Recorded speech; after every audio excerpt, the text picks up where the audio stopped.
Welcome, brave souls, to the chilling depths of horror in detail, the realm where the shadows whisper ancient secrets and nightmares come to life. I am your guide through the darkness, and on this channel, we delve into the spine-chilling world of Wendigo horror stories that will send shivers down your spine. First story. I'm a commentator for a tournament of nightmares. Sometimes it comes down to pure luck. There was little time to look at the body of Zanaya as it was carted off by the cleaner crew, a wave of concern washing over me as they carried his corpse away. Something didn't sit right. Zanaya was a phenom of strength and skill, possessing that otherworldly strength he'd tapped into during his quarterfinal bout. How on earth did he get overpowered here? Who would want to get involved? My mind was ripped from questions as Alduin put one foot on the balcony barrier and stood like an explorer surveying her kingdom, running a hand through her bleach-blonde undercut hair. Watching Eustace Decolta take his place as the elevator shuddered and the chain bringing it up heaved under the pressure. Eustace kept his hands in his pockets and grinned. Fight fans, we move on with our open-weight Grand Prix semifinals and turn our attention to one of the two invitational fighters looking to keep his mystique alive. You know him at the Nightmare Catcher, Eustace Decolta. He bowed in that overly courteous manner and regained his composure as the doors opened, and within an instant, that composure gave way to seething hatred. Black hair, long bloodied antlers, a deer skull with small scraps of skin peeling away, a hunched-over frame with a descended stomach and wild, ravenous eyes, a Wendigo. An old, hungry one. Eustace looked up to Alduin with a look of shock and betrayal. She shrugged her shoulders. And his opponent, something I think will be most interesting to see given his fixation on one of our wild card entrants. The Wendigo of Algonquin Blackwood. It locked eyes with Eustace and began charging, horrific growling and screeching coming from the beast as Alduin's smile grew and she threw her hand in the air. Begin. NFC Openweight Grand Prix Semifinals. Eustace Decolta versus the Wendigo of Algonquin Blackwood. Eustace made no effort to open his satchel, to bring forth a nightmarish creature under his control and end things in a snap. Instead, he threw it aside with his hat and cloak, rolling through the legs of the charging Wendigo and rolling up his sleeves as it turned to pounce. My. So I am to be made a fool of in this Grand Prix, am I? Oh, Von Trier, you are merely allowing me to show off my skills with the fiery passion of hate. As he enunciated the final word, his right fist volleyed into the stomach of the Wendigo. It winced, but did not stop its trajectory as it bit into the soft flesh of his shoulder, tearing a piece off and leaping to the other side of the pit to feast. A stunning development. Eustace Decolta has so far been the one to win this entire thing, yet he is now on the receiving end of some vicious punishment. Zuck, what do you think will happen? If he doesn't get that satchel soon, he's going to end up sliced, diced, and not looking so nice. Meanwhile, our cannibal boy over there is snacking on that piece of Eustace like it's one of my strombolis. Decolta has got to do something here. The Wendigo stared up at us as we spoke. Fear gripped my bones when I locked eyes and saw the sheer madness driving this creature to feast. I thought about the legends I'd heard of families huddled up during bitter winters, the spirit talking to the men and urging them to give in to their hunger and devour their family. I felt that primal hunger locked onto me and the terror on my skin. So this is how I am to be treated as an invitational fighter? I must reveal why I am here before you now? You could have simply asked Commissioner Alduin. Eustace's angry shout snapping me out of the trance and looking down at him, hand clutching his wound as he stared daggers at Alduin. He wrapped it with some tape in his pocket, and while circling the still feasting Wendigo, pulled out a pair of brass knuckles and began approaching. No, literally walking towards this hulking mass of muscle and meat. Was he insane? I loved my family. Growing up, we always enjoyed traveling the circus and plying our trade as the devilish Decoltas. I was the illusionist in training. My mother was our animal carer and expert, father the fire devourer and weapons specialist, with my elder brother being our master of ceremonies. Joseph loved the pageantry of performances. I wanted to be just like him, kind, passionate, and beautiful. Eustace took several paces. He was 20 feet away now and stopped to ruminate on his past, the Wendigo finishing his meal and looking up with a melancholy expression, like he'd forgotten he was even in a fight at all. I remember the night it happened. Father said a new attraction was coming to the circus we were contracted to, and he was concerned, Mother, and he went to check it out while my brother watched me. I was 5, he was 13.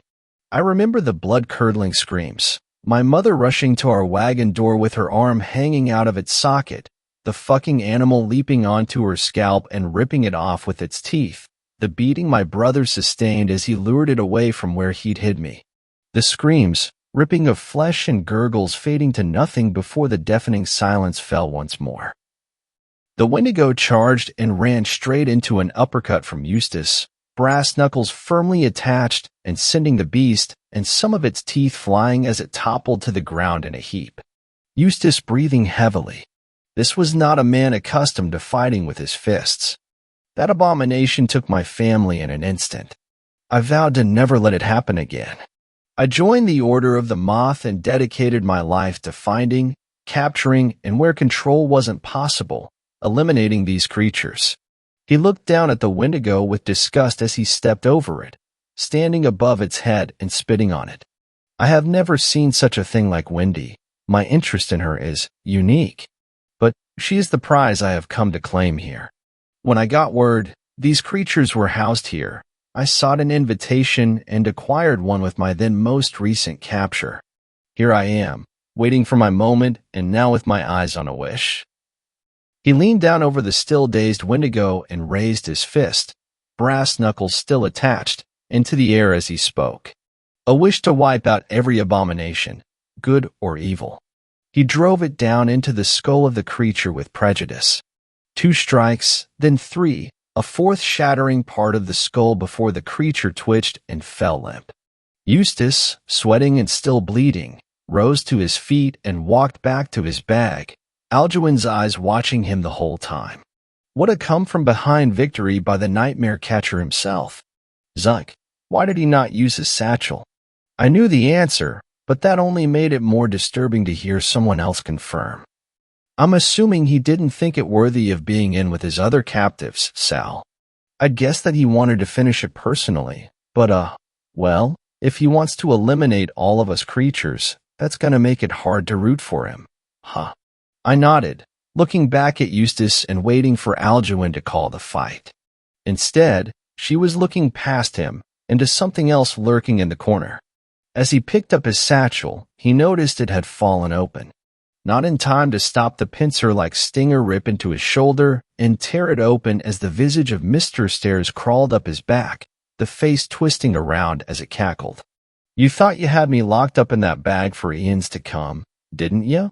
Well, you made a big mistake, pal. If I'm not trapped in there, I've got free reign and I'm in the mood for a new body. How about yours? He screeched with a sick laugh, readying himself to burrow into the mouth just like he did at the exhibition match. But Eustace whistled and all other sounds faded away. It was a single note, but it rang through the venue, stupefying us into a silence. As several hands began blindly searching from the satchel, each with the EDK branding on the tops of them. They moved in the same way as a spider, but with a greater sense of agility. Within moments, they sensed Eustace and crawled up his person, grabbing at Mr. Stairs one by one until they completely enveloped him, squeezing his wooden frame. Eustace's whistling grew higher in pitch as they tightened their grip, the wood splintering under the pressure and making the hairs on my body stand on end. When it hit the apex, the doll snapped, and with a powerful gust of wind, a smog escaped the doll and floated out of the pit and down the elevator shaft.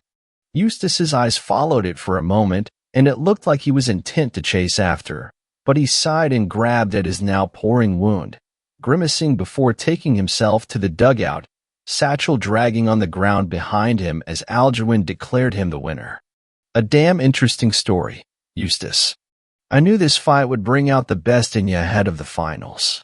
Let's keep this party rumbling and find out who will be joining you in the finals from the wild card bracket. He's in the Nirvana state, He's got that pure zen that could snap into violence at any moment. Mr. Game of Death himself, Kwang Shao. The attention moved to the dugout, but nobody emerged. Normally, up to this point at least, the fighter would be standing and waiting when Alduin called them out. A courtesy, more than anything. Plus, after all he'd gone through to get here, you'd think Kwang would want to be right out there and claiming what he sees as his rightful spot. But 2 minutes passed and nobody came out, much to Alduin's chagrin. All right, someone fucking wake up the Monkey King and bring him here. He's had enough time. She slammed a foot down and the ground shook a tad. You two have been on your own journey through hell, Sabata. I looked behind me and Kwang stood here, his eyes white and his jaw slack. Someone was speaking through him. Someone sinister. This one climbed through the Gashadakuro for eons and attained a higher state. He flitters between planes of existence and needed to suffer the most gruesome of fates in order to make the leap. But you, my word, you did it without even trying. He reaches out cold, clammy hands and grips my forearms, Zunk looking on nervously and unsure how to act. I have watched you travel between spaces, dip beneath the static, ascend the floors of inertia and fly across the valleys of death. I have seen you live, die, love, suffer, and struggle countless times, and yet you sit here before me, unable to even comprehend your brilliance or your danger. My eyes burned, and I felt the aura of a migraine rising in the back of my skull, like I was dipping my head into hot wax. I felt sick, and the more I heard him speak without moving his lips, the more terrified I became. This one has been borrowed to pass a message on to you, Sabata. One that you need to hear, even at the cost of this one's safety. Alduin looked up and began shouting to her security. As Zunk pried Kwang away with ungodly strength, he uttered something that chilled me to the bone, though I couldn't place why. He's already here, waiting to drag you into the void. Be aware. With that, his body seized and his nose bled profusely as he was dragged away. I stood there dumbstruck and feeling like someone just walked over my goddamn grave. Alduin muttered something about fucking enlightened minds, can't trust him, before declaring Kwang eliminated due to incapacitation and moving on. But I couldn't shake the inalienable feeling that something was watching me, piercing eyes from somewhere unseen in the venue, and a malicious intent that separated itself from the competitors below.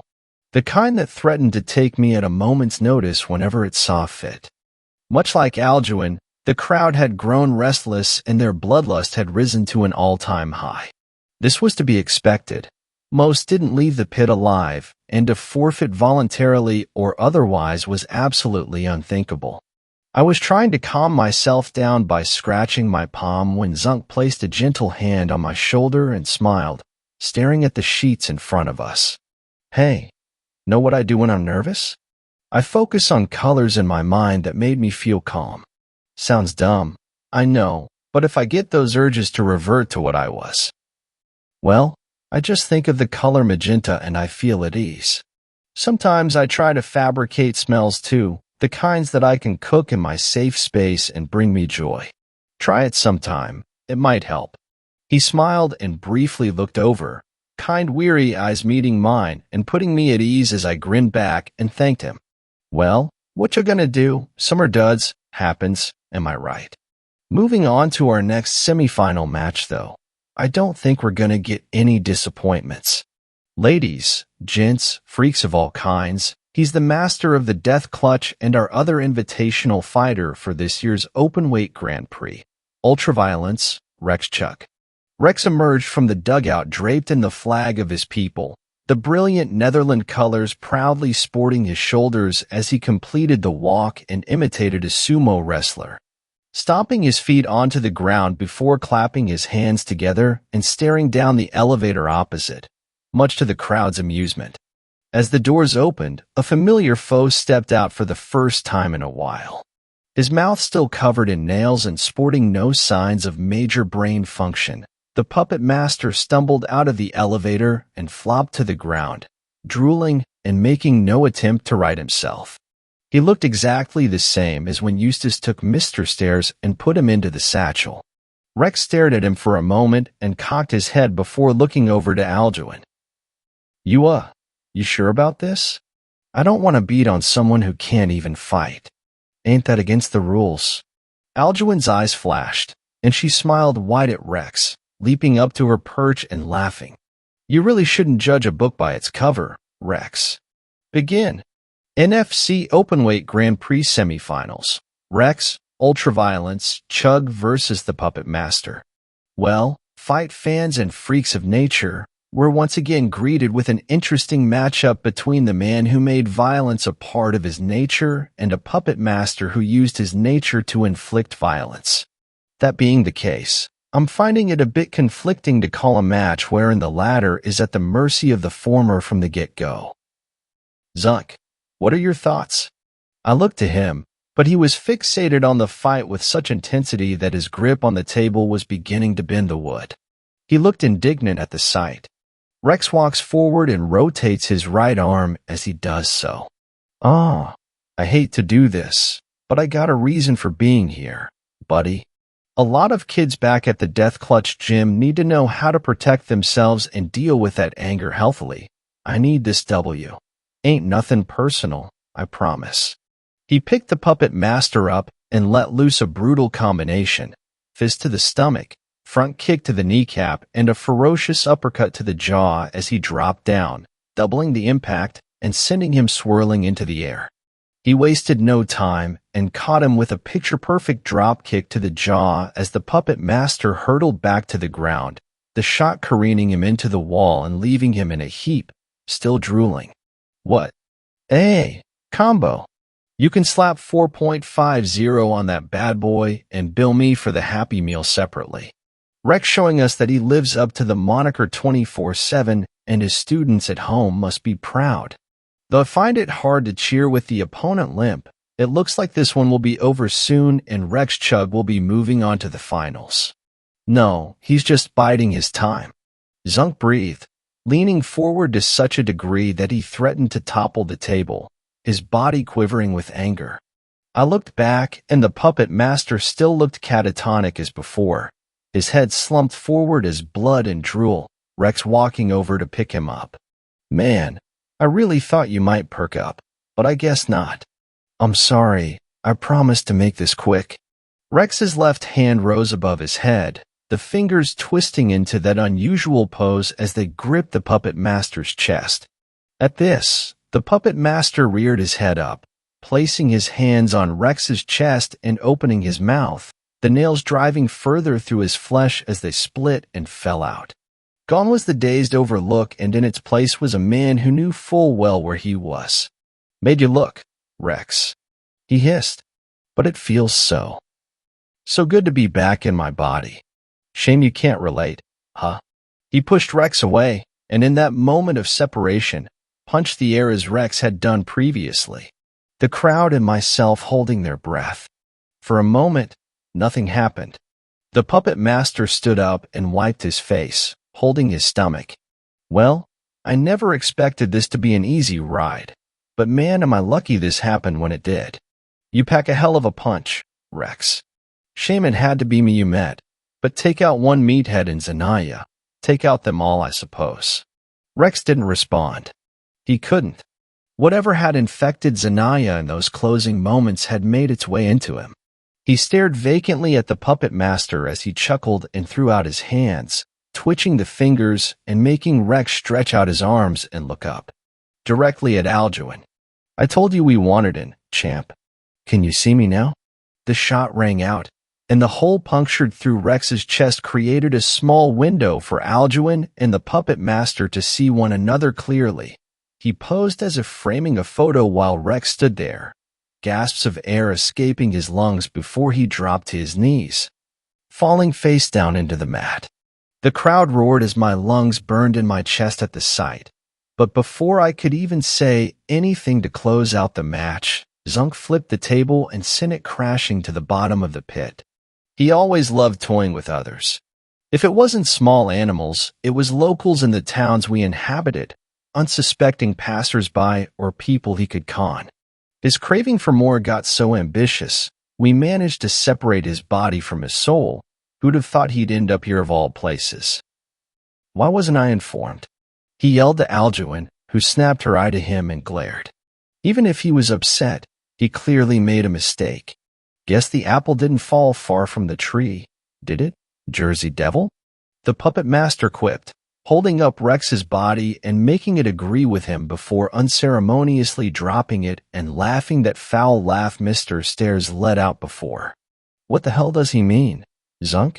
I asked, seeing the anger building up in him as he darted his eyes to both sides. That man down there, the one who just manhandled Rexchuck, he's my son, Malphus.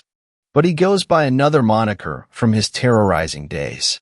He swallowed, and his fists clenched. The tension in the air was palpable, but I couldn't take my eyes off of Rex or shake the anxiety of this creature's intent. They called him the Black Dog of New Jersey. Second story. It's illegal to use Loveland Road. I know why. As I sat down to write this, I started to wonder how many of you may have passed through Alcon, Nebraska. I can't blame you if you don't remember. I'd wager I can count on two hands the number of visitors that stayed for more than a day in the whole time I've lived here. There's not much to do, or even look at really, with a population of 10,000 tops and 2 movie theaters, 1 high school, 1 McDonald's, and a baker's dozen or so of local restaurants between us. But I've of course always had a bias for the place I grew up, so I'd indignantly defend any snide remarks made about Alcon. The people are nice, there's little crime, and the high school's got a good graduation rate. What's not to like? But now I can't urge all of you enough that if you pass Alcon while on a road trip or something, you need to keep driving. I know that the next town is a good ways away, but please, don't stop in Alcon. But if I can't convince you to tough out a bit more driving, at least listen to this. Don't use Loveland Road. Growing up in a small town has advantages and disadvantages. An advantage is that if someone is in trouble, you can bet that a small army of neighbors would be there to help them. A disadvantage is that if someone is trouble, the whole goddamn populace knows about it. And I'm willing to bet that Mr. and Mrs. Samuel experienced the full force of both ends of this spectrum 2 years ago. Alexandra Samuel, their oldest daughter, went missing after going for a morning bike ride. She was a senior at the time, a grade above me, and I had talked to her once or twice. She was sweet and pretty, always wore dresses and had glasses. You can bet that the whole of Alcon knew by sundown. An incident like that was so alien to our community. Remember when I said there was little crime? Yeah, well, the worst thing before Alexandra was the suspected arson of an abandoned barn. Search parties got together. Posters were put up. It was all anyone talked about. There truly was no trace of where Alexandra had disappeared to. Then seemingly all at once the police called off the effort. Information about that case became suspiciously hard to get after that, which of course only heightened interest. The only word from the police department after that was that the investigation was taken to a state level. Then radio silence. Things didn't change much in Alcon in the following weeks. The Samuels understandably moved shortly after and business bummed along as usual. There was, however, our town's little unsolved mystery bubbling under the surface. Oh, that, and people weren't allowed to drive on Loveland Road. I was surprised that more people didn't notice any correlation of those two events. Maybe it was just that nobody knew that the second one even happened. Heck, I only knew because my dad had a bad habit of announcing quite literally everything in the newspaper during breakfast every morning. Here it says Alcon Council just ordered Loveland Road closed. Huh. He said more to himself than us, half-interested I skimming the paper. I asked my parents if they thought it had anything to do with Alexandra. All I got in response was that annoying parent, I don't know. Act that really meant that they weren't up for thinking that morning. But for some reason, I couldn't let it go. That same day I brought it up to my friends, and some of them shared my intrigue. Upon checking the paper for myself later, there was no reason actually listed for why Loveland Road was closed. In the paper itself, that is. As I recount this, it's almost eerie how things came together. In my English 3 class, we were assigned a project to pick a recent news article or research it at the library. She made it very clear nobody was to do their project on Alexandra. I don't think anyone would have anyway. It was too real, too soon. Either way, I'm sure you can guess which little blurb of an article I chose. When I went to the library the following weekend to request any additional info about Loveland Road being closed, the librarian said that the article I already had was it. A bit taken back, I settled for any other articles in reference to the road. There was only one. 2 officers go missing while on manhunt. While in pursuit of Rick Smith, suspected of domestic abuse and assault of a police officer, Officers John Smith and John J. followed an anonymous tip from a source in Alcon claiming to have seen him at a gas station. Smith and J. responded to the call at 7:30 p.m. on June 8, informing their supervisor they were conducting a follow-up. When the officers arrived at the gas station, they spotted the suspect's vehicle fleeing the scene and radioed that they were pursuing and requested backup. The officers and suspect were last seen continuing the chase onto Loveland Road, when shortly after Officer J radioed in that suspect has exited the vehicle, continuing pursuit on foot. This was the last known contact with either officer. Responders found both J and Smith's unattended cruiser and the suspect's vehicle at the scene. Alcon PD has stated that investigation and searches are ongoing for both the suspect and the officers. If you see this man. Obviously, I replaced the names for anonymity. But the point stands that this only made me more unsettled and curious about Loveland Road. Upon showing the article to my friends, they seemed to share the sentiment, which is when we decided to give a little visit to the street for ourselves. I know. Stupid. Horrendously stupid. But keep in mind you're reading this in the context of this no-sleep. If you were reading this anywhere else, you'd expect that there was nothing, or at most, it was creepy. We just thought it'd make for an interesting story. So me and 3 of my friends went to hang out one Saturday and learn why it was illegal to use Loveland Road. As we went driving, we noted how distant the road actually was from the rest of Alcon, which is saying something. Long before we reached Loveland, the road turned to gravel, and then to dirt. When we pulled onto the road in Trent's car, he was the only one of us who had his own. Sure enough, there was one of those wooden police barriers blocking the way with a bright orange sign reading, "Road closed." This didn't stop curious teenagers, of course. Little does. We pushed the barrier to the side, a tinge of excitement brewing in me, and we continued on. Getting further and further down the path, we noticed more and more signs indicating we weren't supposed to be there. These 2 predictably went ignored until we finally stopped and decided to look around. Loveland Road was totally covered on either side by dense woods. But since it was late November, most of the leaves had long fallen off and made everything seem gray and empty. Even though it was still daytime, I could see my breath in the air as I stepped out of the car. I didn't remember it being that chilly when we first left, but then again it was a long drive. We all began picking around, armed with bats, surveying the woods as if we might find something that the police had overlooked. I think we were excited simply by the fact that we weren't supposed to be here, not really expecting to find anything. But we did. After a while, we all just started bullshitting around, talking while walking the length of the road, the novelty of the setting having worn off. We'd been out for about an hour, and the sun was beginning to set. And even though we were bullheaded and fairly relaxed, no way were we going to stay on that road at night. We collectively turned around and began making our way back to Trent's car. That's when we heard the screaming. It was faint, really faint. Call stopped us, though, and made us listen. Somewhere, far away to our left, we could hear a throaty, frantic scream. Every few seconds it would stop, then pick up again at full force. I'd like to think the way we reacted was fairly rational. Trent took off running down the street. We began to chase after him when he called back to us. "I'm gonna grab my car. You guys go find them. I'm calling the police." The 3 of us took off towards the screaming, bats in hand. I guess at the time we all thought that there was a chance it could be Alexandra.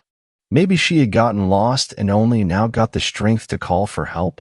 Maybe she had escaped from someone who'd taken her. None of us could have guessed the source of that sound. The screaming only got louder and more gurgly as we got closer, and I could feel myself begin to lose nerve. But Kyle and Mason kept trucking forward, so I did my best to steel myself and keep up. Any semblance of confidence we had was shattered when we turned into a small valley the scream echoed from. First I saw the man. He was bound at the wrist and ankles with this heavy rope. Encompassing the rest of his body was this crude-looking steel cage. The man was struggling against the machine he was trapped in, but every few moments the iron bars shifted, just a little, outwards. It was such a slight change. I actually heard something in him pop from where we were, followed by an anguishing screech. My eyes followed the framework of the machine against my will, along the man, to a crank that was very slowly being turned, to a hand. Then I saw the rest of it. It was tall. Hideously, unnaturally tall. And thin. Its hollow, milky eyes met mine. It looked to be smiling, but the skin was so tight on its face I couldn't tell. Everything about it seemed stretched out. The limbs, the face, all except the clothes, all except a dirty, broken glasses and a tattered dress. We all ran. Never before have I felt such impending terror in my life. My lungs burned and I kept scraping my legs on branches and logs, but never once did we stop. Before my mind registered I was even on the street, we kept on running towards where Trent's car was parked. It had finally begun to get dark. Mason started shouting down the road, hoping Trent would hear us and hurry. After 5 minutes of a full sprint, my body finally trumped my fear. I slowed and crouched for a moment, trying in vain to catch my breath. Mason and Kyle stopped too, both breathing heavily and producing cell phones. The only words I could produce were fucking fuck. As I buried my head in my hands, we all heard the faint moan at once. All of our eyes shooting back at once, we saw it standing in the middle of the street, looking at us. This one was even taller, scarcely covered in torn blue fabric. I pulled myself up and we sprinted straight into the trees in front of us. Knowing we couldn't run much longer, we tried to find a place to hide while Kyle dialed 911. Kyle and Mason both shimmied under a huge fallen log and tried to make room for me. I knew I wouldn't fit. It's fine, I told them. There's a hollow tree here. Just fucking hurry and get the cops. And with that I squeezed myself into the tree and clutched my back close to me. I don't know how much time had passed, but it was much too long. The police should have reached us by now. I asked Kyle what 911 said in a hushed whisper, and he said the operator insisted someone was coming and he should stay off his phone. That didn't sound right at all, as most operators insist you stay on the line, but I didn't have long to consider this when I heard the heavy crunching of leaves. The time between steps was great, but each one was considerably closer. I tried to make myself small as possible as I swallowed back tears. Crunch. Silence. Crunch. Silence. Crunch. Silence. I wrenched my eyes open and slowly my eyes adjusted to the darkness outside of the rift in the tree. 2 milky eyes. A pain smile. Torn blue fabric. The glint of a badge that read, John J. A loud humming, sweeping lights through the trees. I blacked out. Later, I learned that the police sent a helicopter to our location.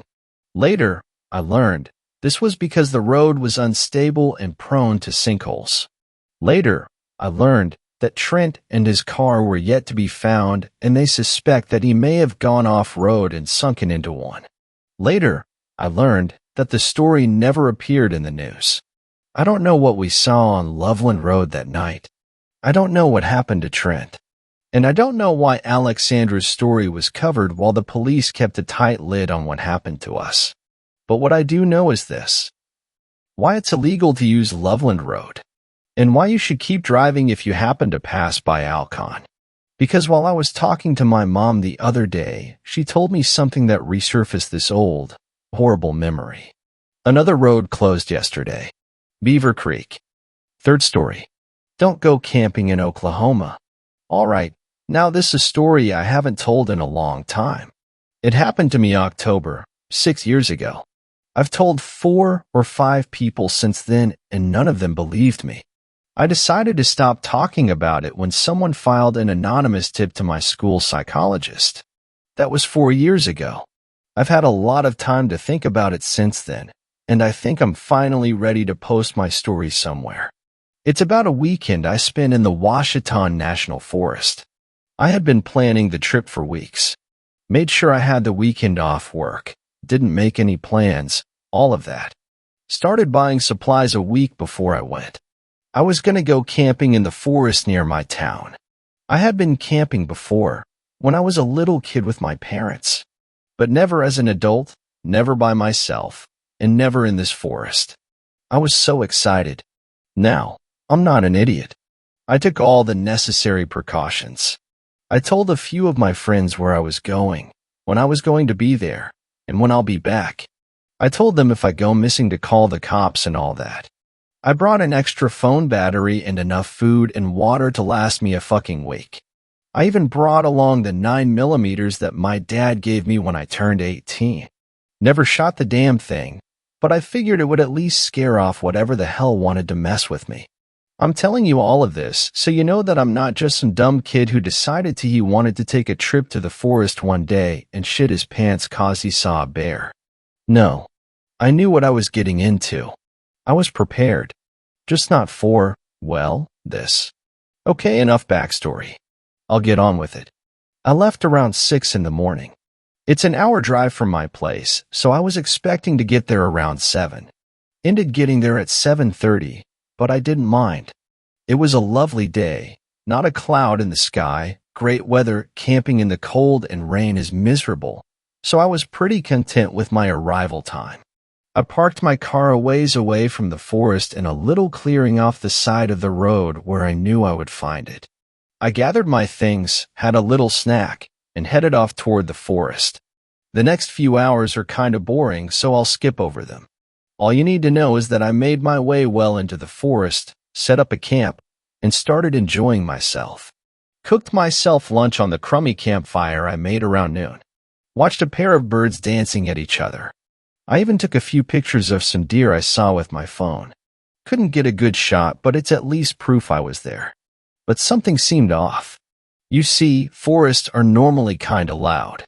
Not like a city loud, but there's this constant background noise that is always going on.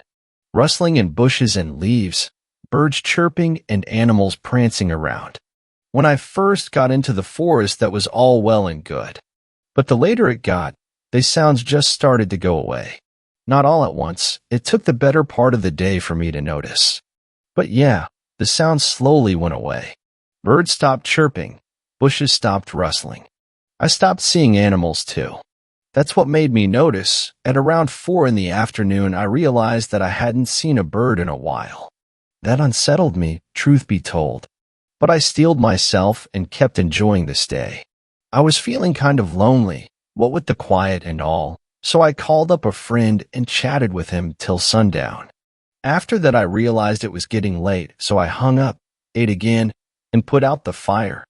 After a final assessment of my surroundings, a look at the wondrous night sky, I crawled into my tent to sleep.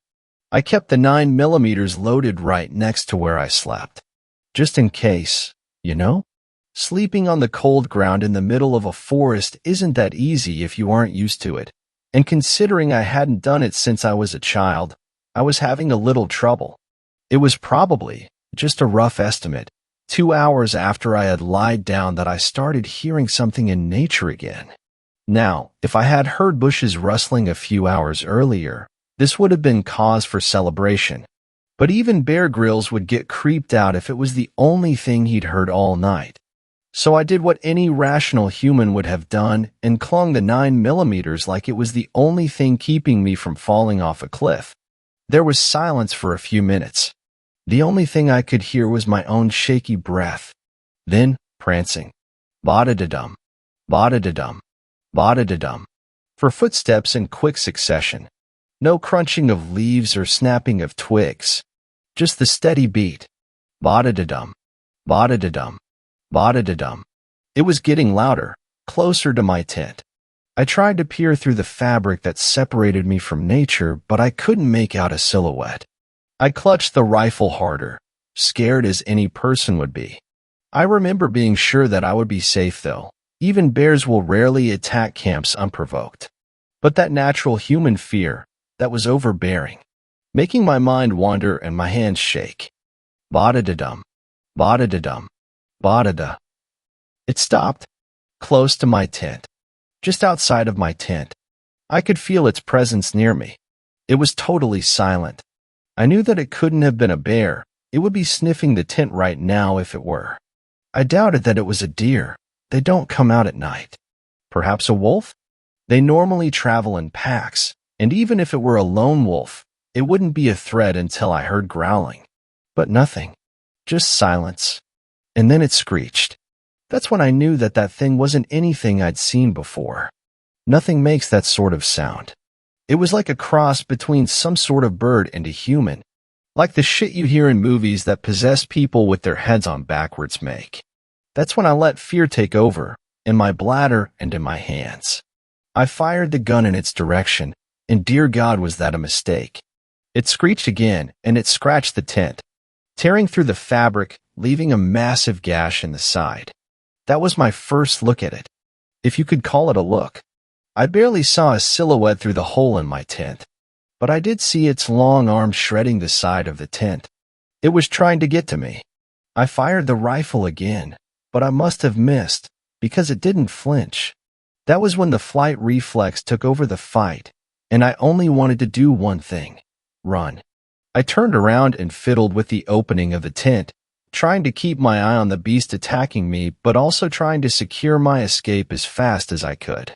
I did it, and dove out of the tent, breaking into a full sprint. Behind me, I heard the thing still tearing into my tent.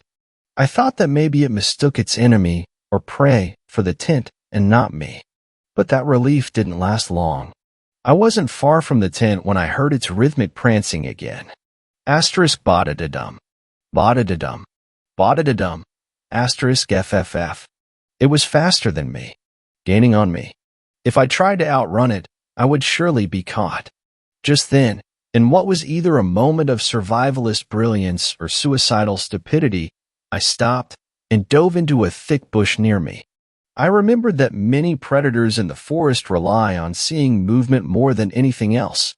So if I could stay still, then it would not see me. That decision saved my life.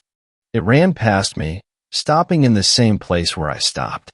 I didn't notice before I hid, but that spot is just under an opening in the trees. A pillar of light penetrated the oppressive dark, and, in the moonlight, I could see my assailant. It was pale, made paler by the white of the moon, and hairless. Thin, like it had not eaten in weeks. I want to say it looked humanoid, but comparing that thing to a human is just wrong. Its hunched back protruded out, making it look larger than any human. It stood on all fours in such a way that no human could. Its rear low to the ground, its long legs bent in such a grotesque fashion that it almost resembled a frog, ready to leap. It circled around, silently searching for me. I thought it was about to give up, but it threw its horrendous back upwards, and its legs straightened, and it stood. On two legs. Like a person. A deformed, horrific human. And then it looked at me. It looked right at me. It saw me. I know it saw me. Nothing looks at you like that without seeing you. I could tell you the color of its damn eyes, and I bet you that it could tell you the color of mine. I clutched the rifle close to my chest. Too scared to use it, too scared to move. I closed my eyes and waiting for it to pounce, and then, ba-da-da-dum, ba-da-da-dum, ba-da-da-dum. I opened my eyes, and it was gone. I didn't move for the rest of the night. I fell asleep in that bush, cuddling with the rifle, until finally being awoken by the sounds of birds. Birds, thank God, birds. It was already daylight. The next morning, I wearily stood up, using the rifle as a crutch to support my aching body. Things seemed to be normal. The forest was speaking once again, and birds and deer aplenty were in sight. I stumbles back to my camp to find my things mostly as I had left them. My tent was unsalvageable, but I took my backpack, had something to eat, and I left, just like I had planned. The entire trek back, I didn't stop looking around for that thing. I didn't let the gun leave my hands, either. It wasn't until I got to the car that I relaxed, calling my friend to tell him I was heading home. I didn't tell him about what had happened last night. I was still trying to process it myself. Shit, I don't think I understand wholly what had happened until after the car ride home. And that's where the story ends.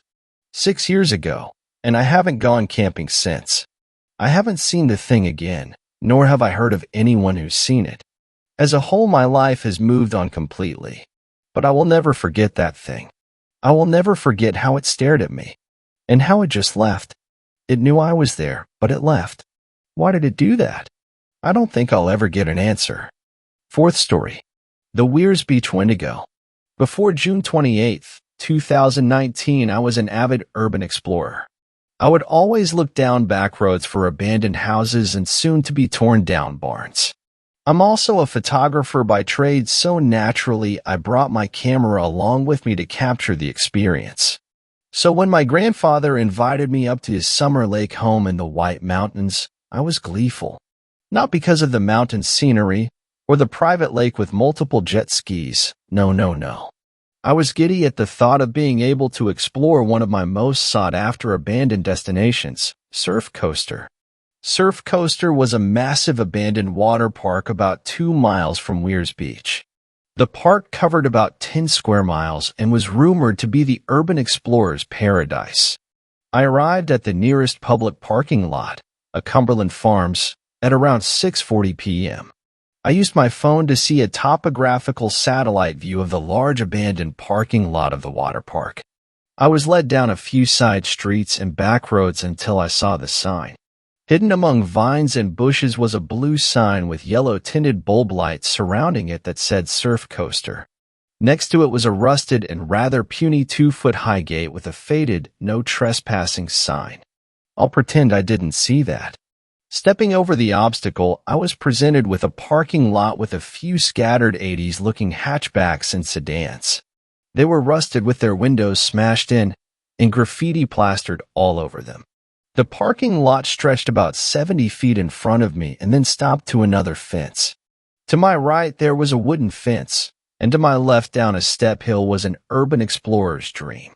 Water slides covered with ivy and moss, pools filled with deflated inflatable toys, and sunning chairs with towels still on them.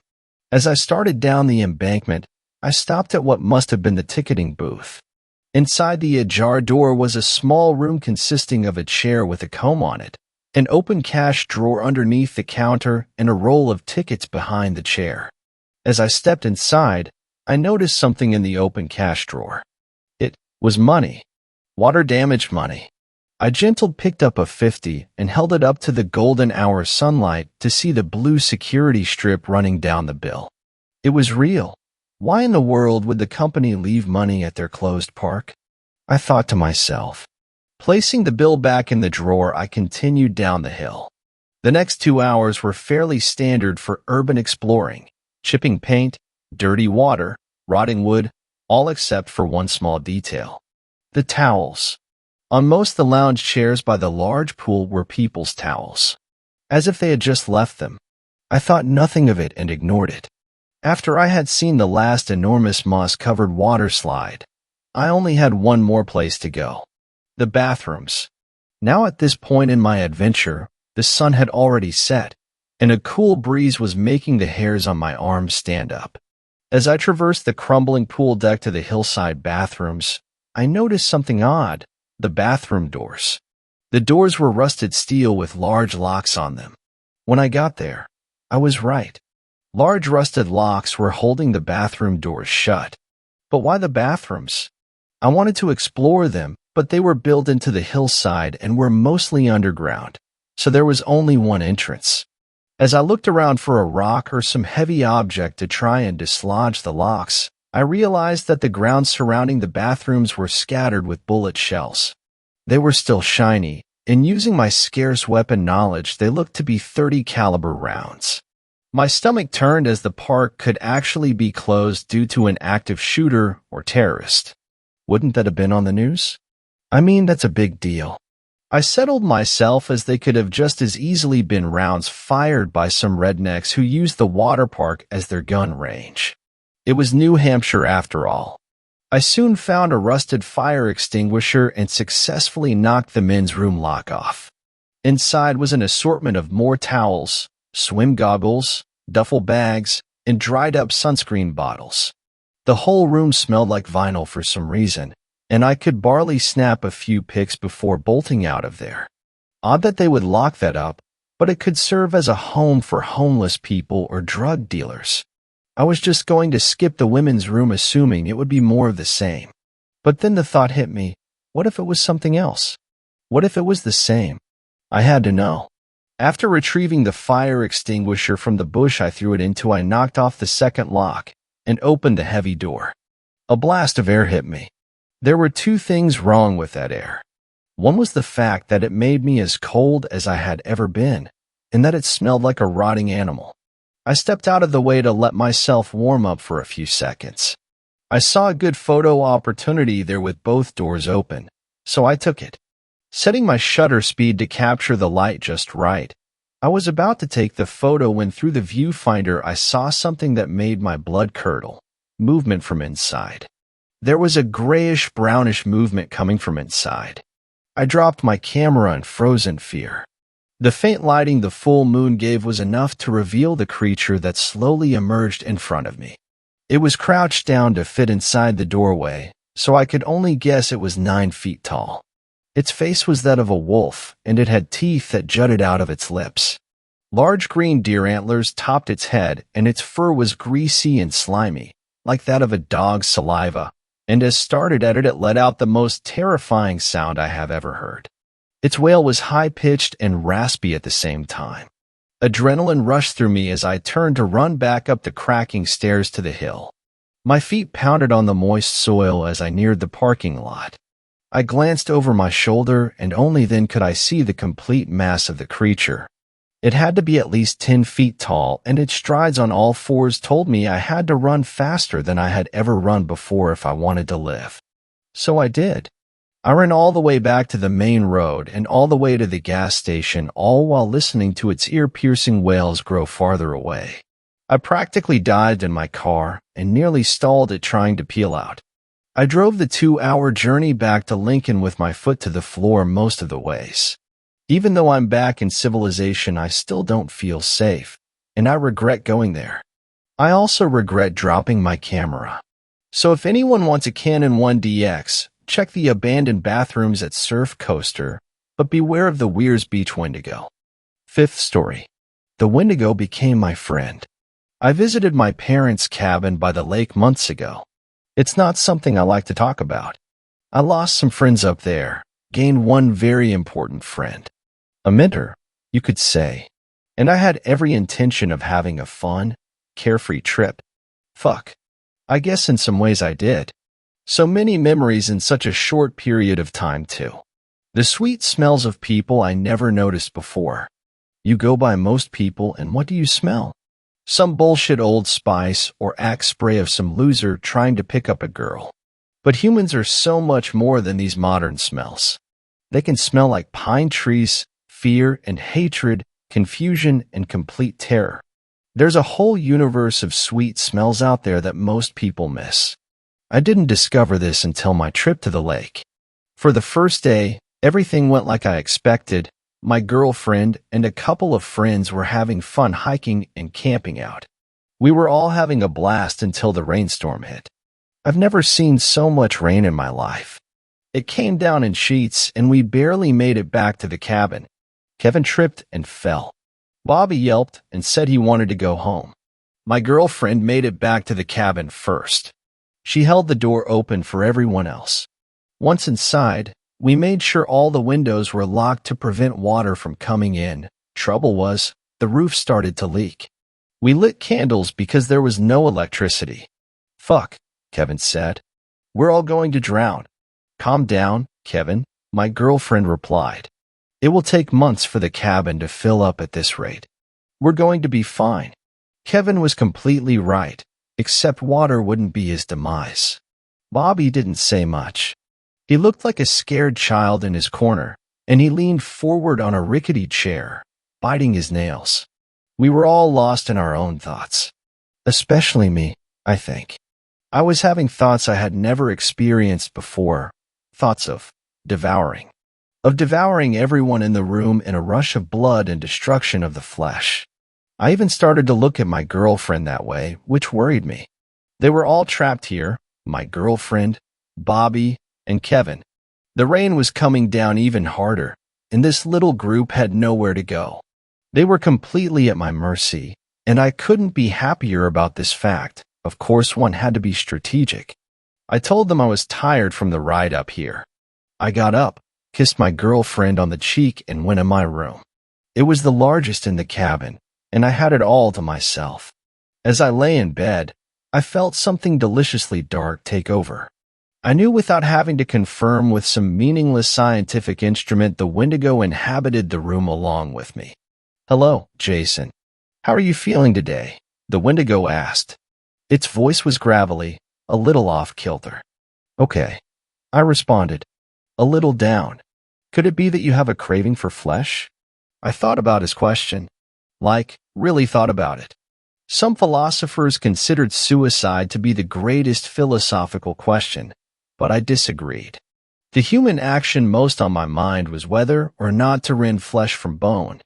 The horned thing stared at me from across the room with piercing hollow eye sockets.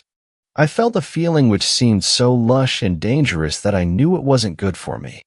I knew civilization was a sham, an abyss of houses, roads, and stop signs layered with bureaucracy and hazy ambitions to reach its peak. Illusions. "I'm glad you've come to see the light," the Wendigo said.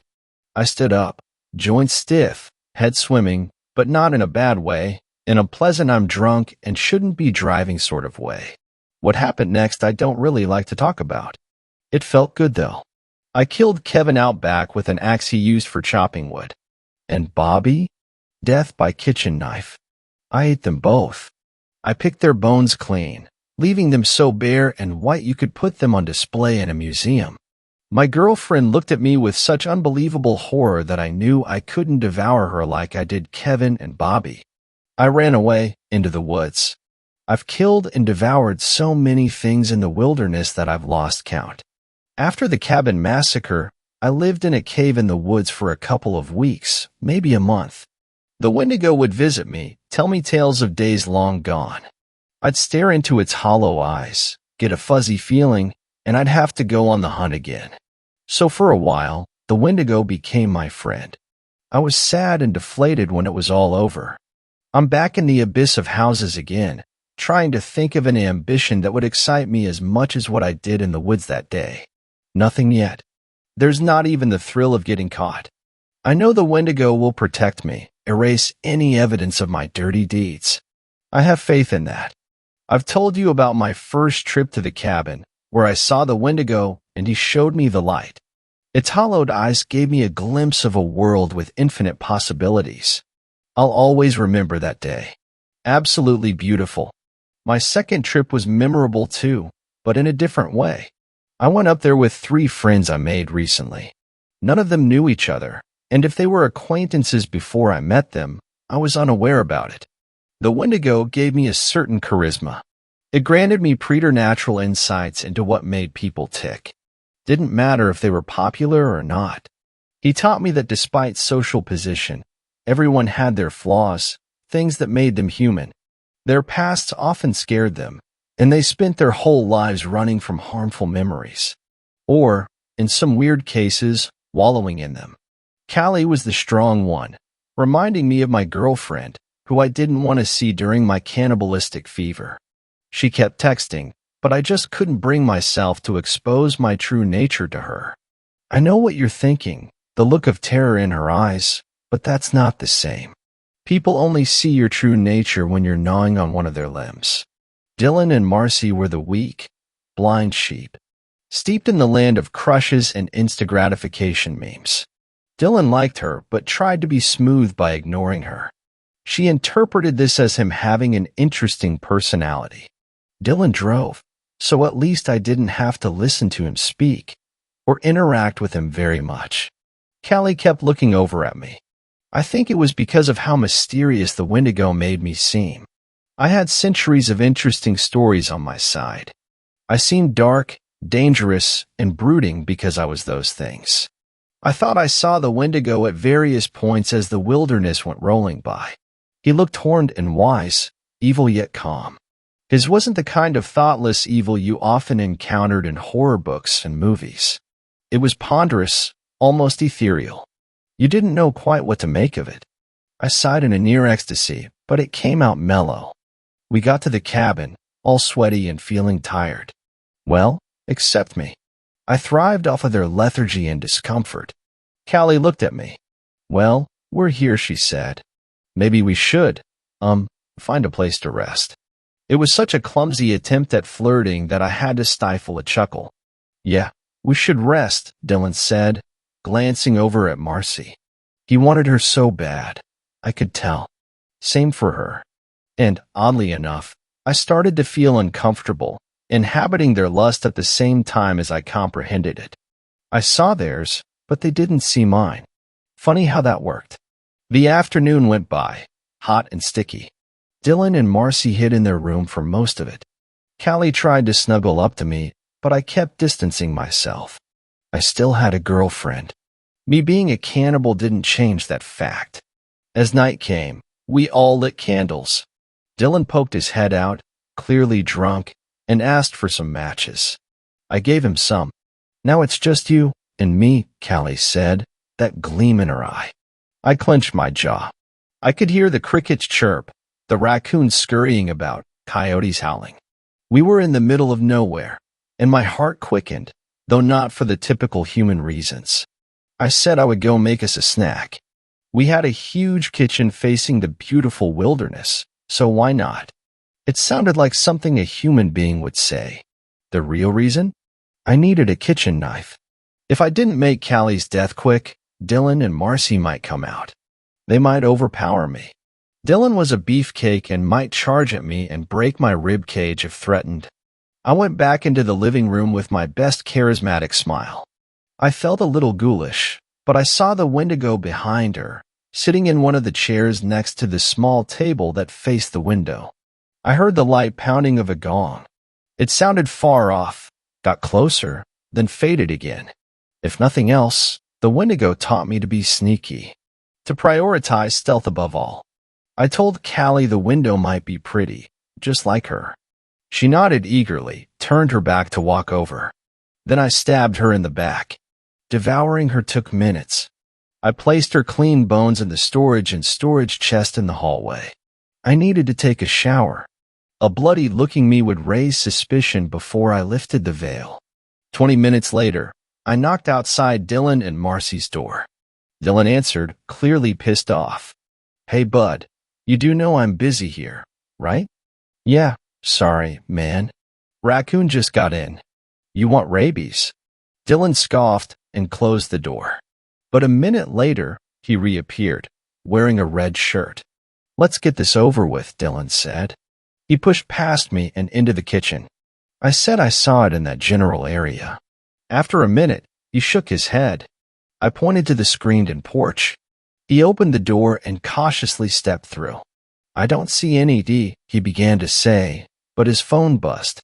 He looked down at it with a smile.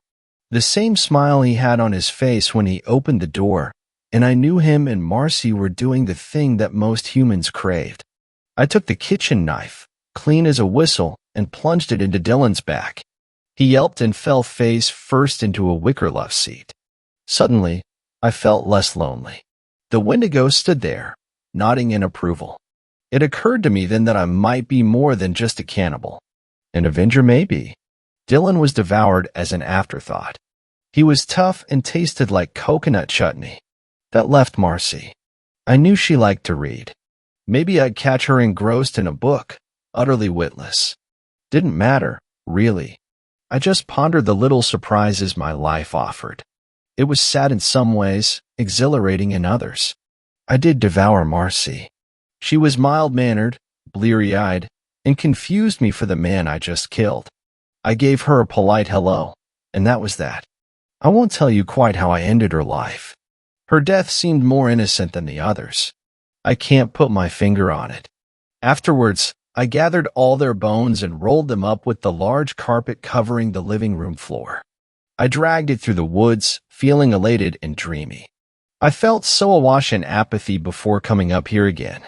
Now I felt completely amazing. So worth it. I wanted the cave I visited on my first trip up here, for nostalgia's sake. At the moment, I had no idea why I was dragging the bones with me. My joints ached, but I enjoyed every second of it. The cave was as I had left it, scattered with animal bones. "Hello, old friend," I said. "Old friend," it echoed in my voice. The Wendigo sat on the largest pile of animals' bones and nodded. He extended his arm and pointed a finger near the ground. I placed the carpet stuffed with bones where he pointed and bowed.